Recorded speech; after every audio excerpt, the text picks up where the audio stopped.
তো hi everyone, এবার তোমাদের first semester Calcutta university English honours যারা নিয়েছো তা তোমাদের আজকে ফার্স্ট ক্লাস আমি নেব।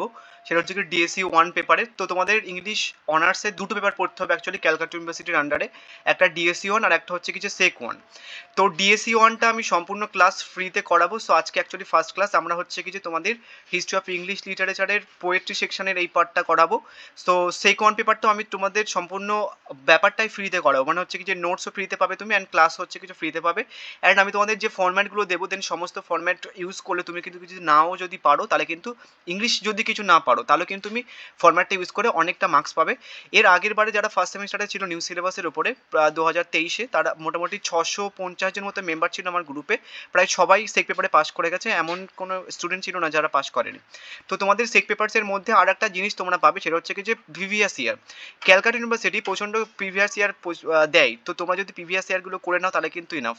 সো আমাদের সেক পেপার ছিল 3টি প্ল্যান থাকবে, একটা প্রিভিয়াস ইয়ার, একটা ফর্ম্যাট, অ্যান্ড আমি তোমাদের শেখাবো, অ্যান্ড আমি তোমাদের সাজেশনস দেবো। দেন ওই 3টে করলে তোমরা কিন্তু এখান থেকে সেক পেপারে কোনো রকম সমস্যা হবে না। সমস্ত নোটস প্লাস হচ্ছে কি তোমাদের ম্যাটেরিয়ালস অ্যান্ড ক্লাস সমস্ত কিছু ফ্রি থাকবে সেক পেপারসের। অ্যান্ড ডিএসসি 1-এর শুধু হচ্ছে কি তোমাদের ক্লাসগুলো ফ্রিতে করাবো আমি, অ্যান্ড আজকে তোমাদের ইংলিশ লিটারেচারের ফার্স্ট ক্লাস। সো এখানটায় তোমরা দেখতে পাচ্ছ যে তোমাদের হচ্ছে কি ইংলিশ লিটারেচারের সিলেবাসটা, সেটা হচ্ছে কি introductions to English literature poetry. So এখানটায় তোমাদের দুটো সেকশন রয়েছে, একটা হচ্ছে কি যে সেকশন 1 অ্যান্ড আর একটা হচ্ছে কি যে সেকশন 2। তো এই সেকশন 1 অ্যান্ড সেকশন 2টা কি, সেকশন 1-এ তোমাদের হচ্ছে কি এই পোর্শনসটা পড়তে হবে, হিস্ট্রি অফ ইংলিশ পোয়েট্রি। এখানে তোমাদের অনেকগুলো এজ আছে, দেখো age of Elizabeth, age of Milton, age of Dryden, age of Pope, age of transition, next এমন করে 10টা এজ মতো রয়েছে। দেন সেকশন 2-তে কী রয়েছে, সেকশন 2-তে রয়েছে তোমাদের হচ্ছে কি যে 5টা পোয়েট্রি। সো 5টা পোয়েট্রির কোশ্চেন্স প্যাটার্ন, অ্যান্ড এটার আমি কোশ্চেন্স প্যাটার্ন সমস্ত কিছু বলে দিয়েছি এর আগের ভিডিওতে, ইভেন আমি এই পোর্শনসটা সাজেশনে পোস্ট করে দিয়েছি। এর আগের বারের নিউ সিলেবাসের ফার্স্ট সেমিস্টারে আমার 100% কমন ছিল সাজেশনস, তোমরা চাইলে চেক করে দেখতে পারো কোশ্চেন পেপার নিয়ে। সো এই যে এজ তোমরা এখানে দেখতে পাচ্ছ, age of the age of Elizabeth, age of Milton, তো তোমাদের অ্যাকচুয়ালি ইংলিশ অনার্স যেহেতু নিয়েছো তোমাদের একটুখানি মনে কোশ্চেন্স হওয়া উচিত যে এই এজগুলো অ্যাকচুয়ালি কী, মানে এই এজ এমন নাম কেন, age of Elizabeth, age of Milton এমন নাম কেন। দেন তোমরা ক্লাস 12 অবধি হচ্ছে কি বিভিন্ন ধরনের ছোটো গল্প পড়েছো বা বিভিন্ন ধরনের ছোটো গল্প পড়েছো, শর্ট স্টোরি পড়েছো, পোয়েট্রি পড়েছো। সো তোমাদের অ্যাকচুয়ালি কোনো দিন একটা কি মনে হয়েছে যে নর্মালি আমরা যেটা অনার্স নিয়েছি বা যেই পেপারটা নিয়ে আমরা ভাবছি যে ইন ফিউচার 4 বছর ধরে পড়বো বা গ্রাজুয়েশনস করবো বা এমএ করবো, তো সেই যে ল্যাঙ্গুয়েজে নর্মালি আমরা লিটারেচারগুলো পড়ছি বা কবিতাগুলো পড়ছি, সেই ল্যাঙ্গুয়েজটা অ্যাকচুয়ালি কারা বলতে শুরু করেছিল প্রথমে, মানে কারাই অ্যাকচুয়ালি প্রথমে ইংলিশ অ্যাকচুয়ালি ইংলিশে কথা বলতে শুরু করেছিল, বা তারা কোথায় থাকতো, বা ইংলিশ লিটারেচার কোন জায়গা থেকে অ্যাকচুয়ালি প্রথমে শুরু করা হয়েছিল বা কারা শুরু করেছিল, ইংলিশ লিটারেচার হিস্ট্রিক্যাল ব্যাকগ্রাউন্ডটা কি। তো যেহেতু ইংলিশ অনার্স নিয়েছো তোমাদের কিন্তু এই সমস্ত ব্যাপারে জানতে হবে, আদারওয়াইজ তোমরা পাস আউট করে যাবে, বাট নর্মালি কোথাও একটা খাপটি থাকবে যে অ্যাকচুয়ালি ইংলিশ অনার্স নিয়ে পড়লাম, বাট মানে হচ্ছে কি যারা ইংলিশ টাকেই শুরু করেছে বা ইংলিশ ল্যাঙ্গুয়েজটাই শুরু করেছিল, যাদের হাত থেকে ইংলিশ ল্যাঙ্গুয়েজ এর উৎপত্তি হয়েছে, বা যারাই প্রথমে ইংলিশ ভাষাটাকে আবিষ্কার করেছিল, যারা বলতে শুরু করেছিল, তাদের ব্যাপারে কিছু জানলাম না। তো সেইটা নিয়ে অ্যাকচুয়ালি আমাদের আজকে ক্লাস নেব হিস্ট্রিক্যাল ব্যাকগ্রাউন্ডের ওপরে। তো প্রথমে তোমাদের কিন্তু সিলেবাসের মধ্যে দ্য এজ অফ এলিজাবেথ আছে, বাট তোমাদের কিন্তু আরও দুটো এজ ভালো করে পড়তে হবে। তোমরা জানো যে ইংলিশ ল্যাঙ্গুয়েজটা পৃথিবীর সব থেকে বেশি বলে যাওয়া ল্যাঙ্গুয়েজের মধ্যে একটা ধরে নিতে পারো। সো ওই ইংলিশ ল্যাঙ্গুয়েজটা ব্যাপারে জানতে হবে। দেখো প্রথমে কিন্তু তোমরা যে কবিতা বা গল্পগুলো বা লিটারেচারগুলো যেগুলো পড়বে বা পড়ে এসছো, সেগুলো তো রিটেন ফর্মে। তো রিটেন ফর্মে আসার আগে প্রথমে তো ল্যাঙ্গুয়েজ এসছে, দেন তারপরে হচ্ছে কি যে লিটারেচারটা এসছে রিটেন ফর্মে এসছে। তো প্রথমে আমরা ল্যাঙ্গুয়েজের ব্যাপারে জানবো যে কারা অ্যাকচুয়ালি বলতে শুরু করেছিল, কোন জায়গাকার লোক বলতে শুরু করেছিল, কোন মানে কোন তাদের হচ্ছে কি যে মেন জায়গাটা রিজনটা কোন জায়গায়, ঠিক আছে সেটার ব্যাপারে জানবো। সো তোমাদের সিলেবাসটা এলিজাবেথান এজ থেকে, বাট আরও দুটো এজ আমরা যদি ভালোভাবে জেনে নিতে পারি তাহলে কিন্তু কমপ্লিট একটা তোমার নলেজ চলে আসবে ইংলিশ লিটারেচারের উপরে। তারপর তুমি ইচ্ছা মতো হচ্ছে কি নিজের মতো পড়ো, ঠিক আছে। সো আমরা হচ্ছে কি যে দ্য ওল্ড ইংলিশ লিটারেচার থেকে শুরু করবো। এটাকে অ্যাংলো সেকশনস পিরিয়ডও বলা হয়। কেন অ্যাংলো সেকশন পিরিয়ডও বলা হয়, বা এটা এমন কেন বলা হয় যে অ্যাংলো সেকশন পিরিয়ড বা ওল্ড ইংলিশ লিটারেচার। সো তোমরা কি জানো নর্মালি আমরা কোন এজে রয়েছি ইংলিশ লিটারেচারের, আমি একটুখানি বলে দিই। আমরা হচ্ছে রয়েছি post modern English literature time পিরিয়ডের মধ্যে। যাই হোক একটু অর্ধেক ভুল হতে পারে, কারেকশনস করে দিও। সো আমরা প্রথমে হচ্ছে কি যে ওল্ড ইংলিশ লিটারেচার টাইম পিরিয়ডটা দেখবো, যে অ্যাকচুয়ালি হচ্ছে কি যে এখানটাই হয়েছিল। এবং এই জায়গা থেকে আমরা একটুখানি নলেজ পাবো যে অ্যাকচুয়ালি কাদের হাত ধরে অ্যাকচুয়ালি ইংলিশ লিটারেচার বা ইংলিশ ল্যাঙ্গুয়েজটা উৎপত্তি হয়েছিল। তোমরা মোটামুটি অনেকেই জানো যে ইংলিশ ল্যাঙ্গুয়েজের উৎপত্তি হচ্ছে কি যে ইংল্যান্ড থেকে। অবভিয়াসলি ইংল্যান্ড থেকে তোমরা সবাই জানো, বাট ইংল্যান্ডের নাম আগে কিন্তু ইংল্যান্ড ছিল না। আগে ইংল্যান্ডের নাম হচ্ছে কি যে ব্রিটেন ছিল। বাট ব্রিটেনের এবার ইংল্যান্ড নামটা কিভাবে এসেছে, বা এই যে বললাম যে ইংল্যান্ড ছিল না, তাহলে ব্রিটেন ছিল, তো ব্রিটেন নামটা কাদের থেকে শুরু হয়েছে সে ব্যাপারটা আমরা জানবো। তাহলে ইংলিশ ল্যাঙ্গুয়েজ ব্যাপারে বা ইংলিশ লিটারেচারের ব্যাপারে, ইংলিশ হিস্ট্রিক্যাল ব্যাকগ্রাউন্ডের ব্যাপারে তুমি আরো ভালোভাবে ডিপলি নলেজ গেইন করতে পারবে। দেখো, প্রথমে দাদুর কথা না জানতে পারলে, দাদুর তৈরি করা ঘরে তুমি থাকছো, দেন একটা কেমন টাইপের লাগবে না? তো সেটার জন্য আমরা প্রথমে এর মানে পূর্বসূরির ব্যাপারে জানবো। সো কি বললাম যে ব্রিটেন ইংল্যান্ডের নাম। তো ব্রিটেনে অ্যাকচুয়ালি হচ্ছে কি যে ইংলিশ লিটারেচারের যারা পূর্বসূরি বা ইংলিশ ল্যাঙ্গুয়েজের যারা পূর্বসূরি, ওখান থেকে হচ্ছে কি যে ওদের রিজনটা হবে, ওখান থেকে তাদের উৎপত্তিটা হবে। সো ব্রিটেনে প্রথমে হচ্ছে কি, এখন যেটার নাম ইংল্যান্ড, তখন সেটার নাম কি ছিল? ব্রিটেন। তো ব্রিটেনে প্রথমে হচ্ছে কি যে কেল্ট বলে একটা ট্রাইবস ছিল। ট্রাইবস মানে তোমরা সবাই জানো, সেটা হচ্ছে কি তোমার ট্রাইবস মানে উপজাতি বলে, ওই যে আদিবাসী ফাদিবাসী টাইপের, ওইগুলোকে ট্রাইবস বলা হয়। সো কেল্টস হচ্ছে কি যে প্রথমে ব্রিটেনে হচ্ছে কি যে আসে, বাট এরা কবে আসে, কিভাবে আসে, সেটা কিন্তু কোনো রকম হিস্ট্রিক্যাল ব্যাকগ্রাউন্ড এদের নেই। ঠিক আছে? তো এদের ব্যাপারে আমরা ছোট করে একটুখানি জেনে নিলাম। দেন তোমরা হচ্ছে একটুখানি এখানেই বলে দিই যে ব্রিটেন কিভাবে নাম হয়েছে। দেখো, কেল্ট হচ্ছে কি যেহেতু ইংল্যান্ডের প্রথমে আসে এবং এদেরকে ব্রিটন বলা হতো, তো ব্রিটন থেকে অ্যাকচুয়ালি ব্রিটেন ব্যাপারটা এসেছে। বোঝা গেছে?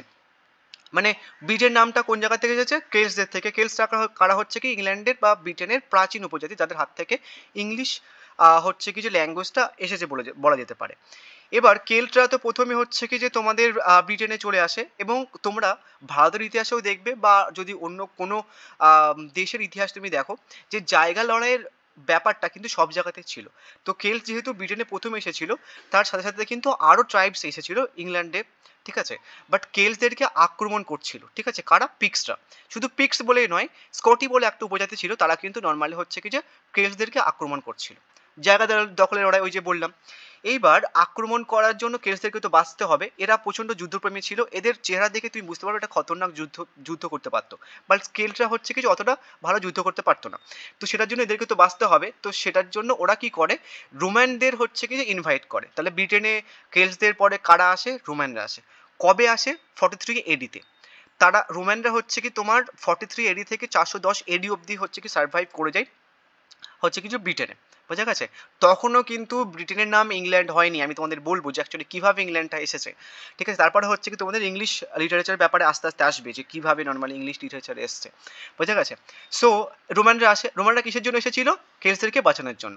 বাট রোমানরা কিন্তু ইংলিশ তাদের কথা বলার জন্য ইংলিশ হচ্ছে কিছু ইউজ করতো না। ঠিক আছে? আগে actually old English language use করা হতো, বাট তখনও কিন্তু রোমানরা ল্যাটিন ভাষাতে বলতো। ইটস নট দ্যাট কি যে নর্মালি হচ্ছে কি ল্যাটিন ভাষাতে ইংলিশ লিটারেচার লেখা যেত না, বাট নর্মালি হচ্ছে কি ইংলিশ লিটারেচার অ্যাংলো সেকশনসদের আসার পরে অ্যাকচুয়ালি ধরা যেতে পারে হয়েছে। এবং কেল্টসদের হচ্ছে কি যে একটা রাজা ছিল, তার নাম হচ্ছে কি যে ভর্টিজেন। ঠিক আছে? উনি কি করে, রোমানদেরকে ইনভাইট করে কত সালে? 43 এডিতে, এবং তারা সার্ভাইভ করে যায়। এবং পিক্সদের হাত থেকে কেল্টসদেরকে বাঁচানোর জন্য রোমানদের যে রাজা ছিল, উনি একটা ওয়াল তৈরি করেন, বিশাল বড় ওয়াল। ঠিক আছে?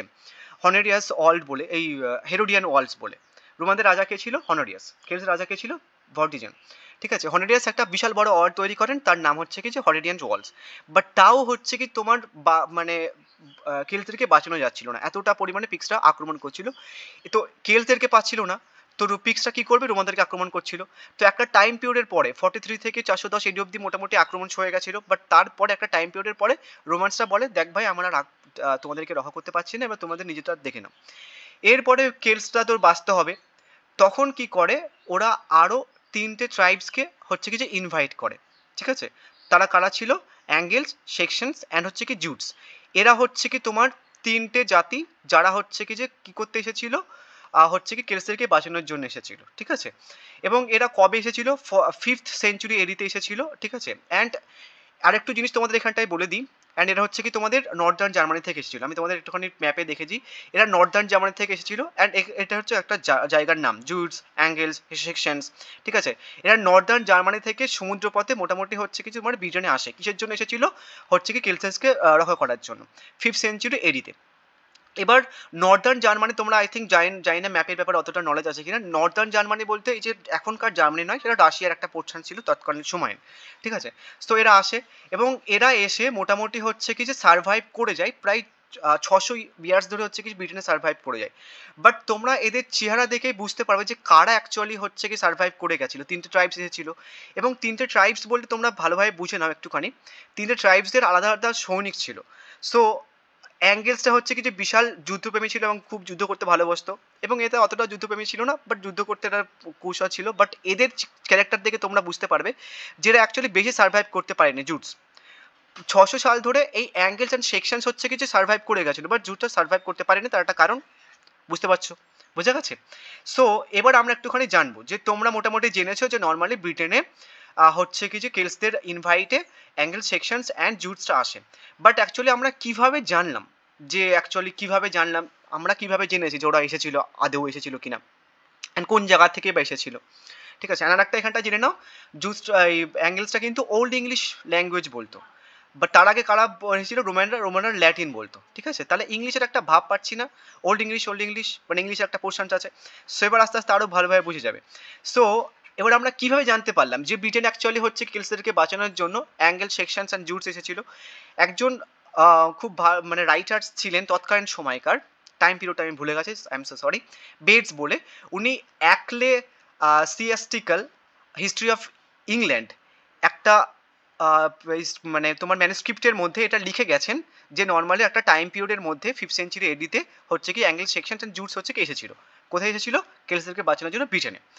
তো এই যে angles and section and Jutes এসেছিল, বাট আসার পরে কাদেরকে বাঁচাতে এসেছিল? কেলসদেরকে বাঁচাতে এসেছিল। বাট এসে ওরা কেলসদেরকেই হচ্ছে কি যে তাড়িয়ে ভাগিয়ে দেয়, ঠিক আছে, এদেরকেই ভাগিয়ে দেয়। ভাগিয়ে দিলে এরা কোথায় যায়? স্কটল্যান্ডে বা আয়ারল্যান্ডের বিভিন্ন সমস্ত জায়গায় হচ্ছে কি ওরা বাসস্থান শুরু করে। তারপরে ওরা হচ্ছে কি যে মোটামুটি প্রায় ব্রিটেনে 150 বছর অবধি মোটামুটি হচ্ছে কি যে বিভিন্ন এই যে একে ভাগিয়ে দেয়, তারপর হচ্ছে কি এর সাথে ওর যুদ্ধ হয়, এমন করতে করতে মোটামুটি 150 বছর অবধি মোটামুটি ব্রিটেনে থাকে, ঠিক আছে। 600 ইয়ার্স অবধি হচ্ছে সার্ভাইভ করে যায়। এবং এদেরও হচ্ছে কি তোমার মানে এদেরও হচ্ছে কি যে তোমার জাতির মানে অ্যাংলো সেকশনসও কিন্তু এদের যে কমিউনিটি সেটাও কিন্তু নর্মালি বিলুপ্ত হয়ে যায়। কারা আসার পরে বিলুপ্ত হয়ে যায় সেটা তোমাদের বলবো, বাট এদের হাত ধরেই কিন্তু তোমাদের ইংলিশ লিটারেচারটা শুরু হয়েছে বা ইংলিশ ল্যাঙ্গুয়েজটা অ্যাকচুয়ালি শুরু হয়েছে এদের হাত ধরে, ঠিক আছে। অ্যাংলো সেকশন আসার পরে কিন্তু শুরু হয়েছে। সো এরা কিন্তু ইংলিশ লিটারেচারে তোমাদের একটা সুন্দর পোর্শন হচ্ছে কি যে তোমাদের রয়েছে, বুঝে গেছে, জানতে হবে তোমাদেরকে এদের ব্যাপারে। সো এরা হচ্ছে কি মোটামুটি 150 বছর ধরে এই ব্যাপারগুলো চলে থাকে, বিভিন্ন ধরনের যুদ্ধ, আরও অনেক সময় জিনিসপত্র ঘটে থাকে 150 বছর ধরে। এরপর কি করে অ্যাংলো সেকশনসটা, ওরা কি করে প্রায় 150 বছর ধরে মোটামুটি ওখানটায় থাকে ব্রিটেনে। তারপরে কি করে ব্রিটেনকে 7টা ভাগে ভাগ করে দেয়, ঠিক আছে। কী ভাগে ভাগ করে দেয় ব্রিটেনকে? 7টা ভাগে, ভেসেক্স, এসেক্স, সাসেক্স, এইভাবে 7টা ভাগে ভাগ করে দেয়। বাট এই ভেসেক্সটা হচ্ছে কি সবথেকে শক্তিশালী জায়গা ছিল ব্রিটেনের। এই জায়গাটা ভালোভাবে মনে রাখবে, আমাদের পরের ক্লাসগুলোতে যারা অফলাইন মানে তোমাদের হোয়াটসঅ্যাপে রয়েছে, পরের ক্লাসগুলোর জন্য এই জায়গাটা কাজে লাগবে আমাদের, কিন্তু পরে এই জায়গাটার নাম তোমাদের কিন্তু আমি নেব। সো মোটামুটি এই তো গেল হচ্ছে কি ইংলিশ লিটারেচার যাদের হাত ধরে এসেছে তাদের হিস্ট্রিক্যাল ব্যাকগ্রাউন্ডের উপরে। এবার এদের ইংলিশ লিটারেচারের উপরে কতটা পরিমাণে তোমাদের পদচিহ্ন রেখে গেছে দেন সেই ব্যাপারে আমরা জানবো। তো এবারে এদের কন্ট্রিবিউশনসটা কি ইংলিশ লিটারেচারের উপরে? দেখো, তোমরা শুনেছো যে হচ্ছে কি বেদের অপর নাম শ্রুতি, মানে আগে হচ্ছে কি তোমার যে কোনো দেশেই হচ্ছে কি লিটারেচার শুরু হয়েছিল শুনে শুনে। সো অ্যাঙ্গেল সেকশনসরাও কিন্তু হচ্ছে কি যে শুনে শুনে তাদের জিনিসপত্রগুলো মনে রাখতো। আগে কিন্তু তোমাদের যাদের ইংলিশ লিটারেচার যারা পূর্বসূরি তারা কিন্তু লিখতেও পারতো না, এবং তাদের নিজস্ব কোনো অ্যালফাবেটসও ছিল না, ঠিক আছে। তারা অ্যালফাবেটস ধার নিয়েছিল হচ্ছে কাদের থেকে? রোমানদের থেকে ধার নিয়েছিল, বোঝা গেছে। তো রোমানদের থেকে অ্যাংলো সেকশনসরা অ্যালফাবেটস ধার নিয়েছিল, এর আগে হচ্ছে তারা শুনে শুনে মনে রাখতো। হচ্ছে কি রোমান মিশনারিজ থেকে একদিন ধার নিয়েছিল। দেন তারপরে ওরা কি হয়েছিল, ওরা কি করতে হচ্ছে কি যে এপিক পোয়েট্রি লিখতো, মানে মহাকাব্যিক যে কবিতাগুলো দেন সেগুলো লিখতো, হ্যাজিওগ্রাফি লিখতো, রিডলস লিখতো, বাইবেল ট্রান্সলেশনস করতো, তারপর ক্রনিকালস লিখতো। দেন এইগুলো জিনিসপত্রগুলো ওরা করতো, ঠিক আছে, মানে অ্যাঙ্গেল সেকশনসরা। তো এইভাবে মোটামুটি ওদের যতগুলো অ্যাঙ্গেল সেকশনসরা লিখেছিল রোমানদের থেকে হচ্ছে অ্যালফাবেটস ধার নেওয়ার পরে তারা যদি লিখতে শিখেছিল অ্যাঙ্গেল সেকশনসরা, তো ওদের যে সমস্ত যে ম্যানুস্ক্রিপ্টগুলো সমস্ত কিছু তো পাওয়া যায়নি, বাট সমস্ত কিছু না পাওয়া গেলেও মোটামুটি ঐতিহাসিকরা যারা যারা এই সমস্ত জিনিসপত্রগুলো ঘাটেন বা খোঁজেন, হচ্ছে কি 400টা মতো ম্যানুস্ক্রিপ্ট সার্ভাইভ করে গেছিলো, ঠিক আছে, এদের নিজস্ব লেখা অ্যাংলো সেকশনসের 400টার মধ্যে ম্যানুস্ক্রিপ্ট সার্ভাইভ করে গেছিলো। তার মধ্যে কিছু কিছু ম্যানুস্ক্রিপ্ট হচ্ছে কি যে বিখ্যাত, বিশাল অ্যান্ড খুব সুন্দর। সো প্রথম হচ্ছে কি যে একদম প্রাচীন ম্যানুস্ক্রিপ্টের মধ্যে হচ্ছে কি উইটসিথ বলে একটা ম্যানুস্ক্রিপ্ট ছিল, এটাও কিন্তু তোমাদের ইনকমপ্লিট ছিল, সমস্ত কিছু কমপ্লিট পাওয়া যায়নি। কোনো 400 ম্যানুস্ক্রিপ্টের মধ্যে কোনোটাই বলতে গেলে কমপ্লিট পাওয়া যায়নি, কোনোটার হাফ পাওয়া গেছে, কোনোটার কোনো পৃষ্ঠা নেই, বা কোনোটার লেখকের নামই পাওয়া যায়নি। তো এমনভাবে নর্মালি পাওয়া গেছে। তো ফার্স্ট অ্যাকচুয়ালি একদম পুরো পুরনো হচ্ছে কি ম্যানুস্ক্রিপ্টের নাম হচ্ছে কি উইটসিথ। এটা হচ্ছে কি তোমার অ্যাংলো সেকশনসের একটা পোয়েম, এটা হচ্ছে কি অটোবায়োগ্রাফি টাইপের একটা পোয়েম, ঠিক আছে। নেক্সট হচ্ছে কি যে তোমাদের ফেমাস একটা রাইটিং বেউলফ, এটা একটা পোয়েম বেউলফ, ঠিক আছে। এটা হচ্ছে কি তোমার অ্যাংলো সেকশনসদের সব থেকে longest and most important actually একটা ওয়ার্ক বলতে পারো। এটা নোয়েল কডেক্সের মধ্যে রাখা হয়। কীভাবে নোয়েল কডেক্স বা কী অ্যাকচুয়ালি নোয়েল কডেক্স তোমরা ভালোভাবে বুঝতে পারো, বাট বেউলফ ব্যাপারটা একটু জেনে নাও। বেউলফ হচ্ছে কি একটা খুব বড় মহাকাব্যিক পোয়েট্রি বলতে পারো, ঠিক আছে। অ্যান্ড এটার মধ্যে প্রায় 3182টার মতো লাইন আছে। অ্যান্ড এটার যিনি রাইটার সেটা কিন্তু মিসিং। অ্যান্ড এটা ওল্ড ইংলিশ লিটারেচারে অ্যাকচুয়ালি লেখা হয়েছিল। অ্যান্ড এটাকে মানে বিউলফটাকে ইংল্যান্ডের ন্যাশনাল এপিক বলা হয়, ঠিক আছে। অ্যান্ড আর একটা জিনিস আমি তোমাদের মিস করে গেছি, যে ইংল্যান্ড নাম কিভাবে আসলো। দেখো তোমাদের কি বলেছিলাম এখানে, যে মোটামুটি কেলসরা তো হচ্ছে কি যে তোমাদের পিক্সদের হাত থেকে বাঁচার জন্য অ্যাংলো সেকশনসদের ইনভাইট করেছিল। এবার হচ্ছে কি এটা সার্ভাইভ করতে পারেনি এদের ব্যবহারের জন্য, এবং দেখবে টাইম পিরিয়ডের নাম হচ্ছে কি অ্যাংলো সেকশনস। সো এই যে অ্যাঙ্গেলস থেকে কিন্তু ইংল্যান্ডের নামটা এসেছে, বুঝা গেছে। সো এইভাবে ইংল্যান্ডের নাম আসলো। দেন তারপরে আর একটা হচ্ছে কি তোমাদের ওয়ার্ক আছে অ্যাংলো সেকশনস পিরিয়ডের, সেটা হচ্ছে কি ডেয়ার্স ল্যামেন্ট। এটা হচ্ছে কি 42 লাইন্সের, ঠিক আছে। দেন তোমরা একটু জেনে নেবে অনেকটা সার্ভাইভ করে যাওয়া বিখ্যাত রাইটিংসের মধ্যে এই তিনটে পড়ে, আমি যদি তোমাদের লিখে দিলাম। অ্যান্ড বেউলফটা কিন্তু ইম্পর্টেন্ট, বিশাল। অ্যাকচুয়ালি এমন বলা হয় যে তুমি ইংলিশ লিটারেচার নিয়ে পড়ছো বা বেউলফ জানো না, এমন একটা ধরা হয়। সো সেটার জন্য আমি তোমাদের এই ক্লাসের মধ্যে বেউলফটার ব্যাপারে ছোট্ট করে একটুখানি সামারি বলবো, তোমরা চাইলে ডিটেলে পড়তে পারো, ঠিক আছে। সো আমরা বেউলফটার ব্যাপারে জানবো, দেন আর একটা ছোট্ট করে জিনিস জানবো, দেন তারপর হচ্ছে ক্লাসটা এন্ড করবো। বাকি ক্লাসগুলো আমি তোমাদের হচ্ছে কি ওই হোয়াটসঅ্যাপ গ্রুপে নেব। যারা ক্লাস করতে চাও তারা হচ্ছে কি তোমরা এই ভিডিওটার কমেন্ট বক্সে একটা গ্রুপের লিঙ্ক পাবে, হোয়াটসঅ্যাপ গ্রুপের লিঙ্ক, সেই গ্রুপে তোমরা জয়েন হয়ে যাবে। দেন সেখান থেকে আমি তোমাদের টাইমগুলো মেনশন করে দেবো, যে কবে কবে ক্লাস সেটা কিন্তু তোমাদের বলে দেবো। সো আমরা ছোটো করে বেউলফটার ব্যাপারে একটু জেনে নিই। আমি তোমাদের সামারি বলবো, ডট টু ডট বলছি না, যেমনভাবে লেখা রয়েছে। সো বেউলফ একটা মহাকাব্যিক কবিতা বলতে পারো। অ্যান্ড বেউলফের যে হিরো, তার নামই ধরে অ্যাকচুয়ালি বেউলফ কবিতাটার নাম হয়েছে। সো বেউলফ অ্যাকচুয়াল হচ্ছে কি তোমার বিশাল বড় যোদ্ধা ছিল। অ্যান্ড ও 3বার অ্যাকচুয়ালি যুদ্ধ করে। একটা হচ্ছে কি গ্রেন্ডেলের সঙ্গে, গ্রেন্ডেলের মায়ের সঙ্গে, একটা ড্রাগনের সঙ্গে। বাট গ্রেন্ডেলটা কি সেটা তোমাদের একটুখানি পরে বলছি। একটা রাজা ছিল ডেনমার্কের, তার নাম হচ্ছে কি হ্রদগার। অ্যান্ড উনির একটা বিলাসবহুল হল তৈরি করেছিলেন হচ্ছে কি হেরড বলে, ঠিক আছে। এবং গ্রেন্ডেল হচ্ছে কি যে বিশাল বড় একটা হচ্ছে কি যে দানব বলতে পারো, মনস্টার, ঠিক আছে, যাকে বেউলফ হত্যা করেছিল। তো ছোটো করে একটুখানি বেউলফটা ভালোভাবে জেনে নাও তোমরা। সো প্রথমে গল্পটা শুরু হয় হচ্ছে কি যে ডেনমার্ক থেকে। ডেনমার্কের যে রাজা হ্রদগার, উনি হচ্ছে কি একটা বিলাসবহুল একটা তোমার হল তৈরি করেন, তার নাম ফেরড বলে। সেখানটায় তার যে সেনাপতি ছিল, তার যে সৈনিক ছিল, তাদেরকে নিয়ে হচ্ছে কি যে মানে ওই যে রাজাদের যে ব্যাপারটা হয়, দেন সেগুলো আজকে করতো, ঠিক আছে, নাচ গানা দেখতো, আরও জিনিসপত্রগুলো করতো। দেন একটা সময়ের পরে হচ্ছে কি যে গ্রেন্ডেল তার পাশে অ্যাকচুয়ালি থাকতো। আমি তো সামারি বলছি, ঠিক আছে, ছোট্ট করে, কেননা এই যে বেউলফ নিয়ে অ্যাকচুয়ালি 20-22 মিনিটের একটা ভিডিও হয়। সো গ্রেন্ডেলের ব্যাপারটা পছন্দ হতো না। তো একদিন কি হয় যে নর্মালি গ্রেন্ডেল হেরটে আসে, হ্রদগারের যে বিলাসবহুল হলটা সেখানে আসে, এবং সেখানটায় অনেকজনকে মেরে দেয়। সো যখনই অ্যাকচুয়ালি বিভিন্ন ধরনের নাচ গানা শুরু হয় হেরটের মধ্যে, তখনই গ্রেন্ডেল আসে এবং হচ্ছে কি যে হেরটে থাকা মানুষজন এবং তাদের সেনাপতিকে মেরে ফেলে দেয়। সো এই ব্যাপারটার অ্যাকচুয়ালি হচ্ছে কি যে গল্প বেউলফের কানে যায়, তার কারণ হ্রদগার হচ্ছে কি বেউলফের বাবার খুব ভালো একটা বন্ধু ছিল। সো বেউলফ অ্যাকচুয়ালি নর্মালি হচ্ছে কি কানে যায়, এবং বেউলফ ঠিক করে যে নর্মালি উনি ডেনমার্কে যাবে এবং গেলকে হত্যা করবে। তো সেই হিসেবে বেউলফ হচ্ছে কি ডেনমার্কে আসে, এবং হচ্ছে কি একটা রাত্রেবেলা রাজাকে বলে যে তুমি আবার হেরটে যাও এবং যে বিলাসবহুল যে রাজগানা চলে দেন সেগুলো করো। দেন সেই দিন হচ্ছে কি গ্রেন্ডেল আসে, এবং আসার পরে হচ্ছে কি সেদিন সেদিন হচ্ছে কি যে তোমার গ্রেন্ডেল কয়েকজনকে মেরে দিয়ে চলে যায়।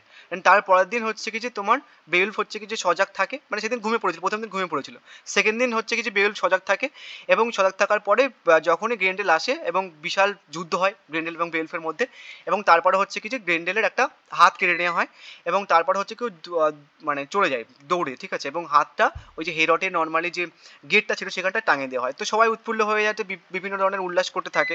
দেন তারপরে গ্রেন্ডেল এর হাত কাটার পরে তার গ্রেন্ডেলের মা অ্যাকচুয়ালি বেওলফের সাথে যুদ্ধ করে, তাকেও কিন্তু নর্মালি বেওলফ মেরে দেয়। তো এইভাবে নর্মালি যুদ্ধ করার পরে মানে তোমার ডেনমার্ককে মুক্ত করে দেয় বলতে গেলে দানবদের থেকে। তারপরে ও বেওলফ হচ্ছে কি নিজের দেশেই চলে আসে, এবং সেখানকার যে রাজা তার নাম হচ্ছে কি যে হাইজেলেক।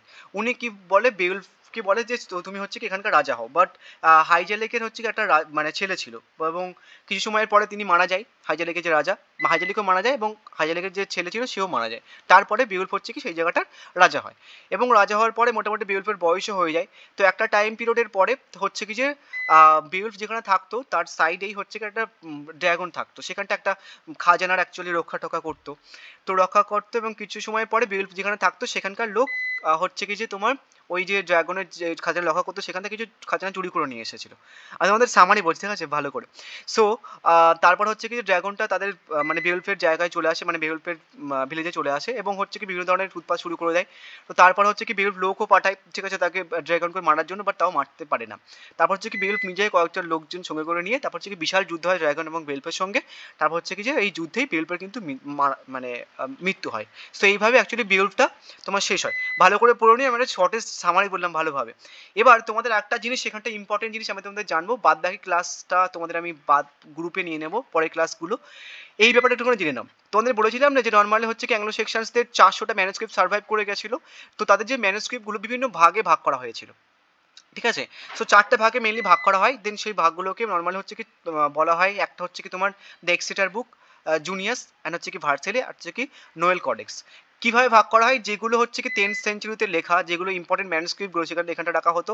জুনিয়াস ম্যানুস্ক্রিপ্টের মধ্যে কোন রাইটিংসগুলো রাখা হয়েছিল, যে বাইবেল যে ট্রান্সলেশন করেছিল, খ্রিস্টান যে রিলিজিয়াসের ব্যাপারে লিখেছিল, দেন সেগুলোকে জুনিয়াস ম্যানুস্ক্রিপ্টের মধ্যে রাখা হয়েছিল। দেন ভার্সেলির মধ্যে কী রাখা হয়েছিল, পোয়েট্রি অ্যান্ড প্রোজগুলো নর্মালি ভার্সেলির ম্যানুস্ক্রিপ্টের মধ্যে রাখা হয়েছিল। নোয়েল কোডেক্সের মধ্যে তোমাদের হচ্ছে কি বেওলফটা রাখা হয়েছিল, যে ফেমাস যে বড় যে মহাকাব্যিক গল্পগুলো, এই পোয়েট্রিগুলো, দেন সেগুলো হচ্ছে কি নোয়েল কোডেক্সের মধ্যে রাখা হয়েছে। তো নেক্সট ক্লাসে আমি তোমাদের পরের আস্তে আস্তে ডিসকাস করে দেবো তোমাদের যে এই এজগুলো রয়েছে। আমরা মোটামুটি ওল্ড ইংলিশ শুরু করেছি, এবার মিডল ইংলিশ, দেন তারপর হচ্ছে কি তোমাদের এলিজাবেথ আসবে। তো এলিজাবেথ আসার পরে তোমাদের যে পরপর এজগুলো রয়েছে সমস্ত এজ আমি তোমাদের ছোটো ছোটো করে যেগুলো ইম্পর্টেন্ট তোমাদের এক্সামের পার্সপেক্টিভ সেটা যে বলে দেবো। বাট তোমাদের কিন্তু হিস্ট্রিক্যাল ব্যাকগ্রাউন্ড না জানলে সমস্যা, ঠিক আছে। তো যারা ক্লাস করতে চাইছো এই ভিডিওটার কমেন্ট বক্সে একটা হোয়াটসঅ্যাপ গ্রুপের লিঙ্ক আছে, সেখানটা জয়েন হতে পারো। So thank you.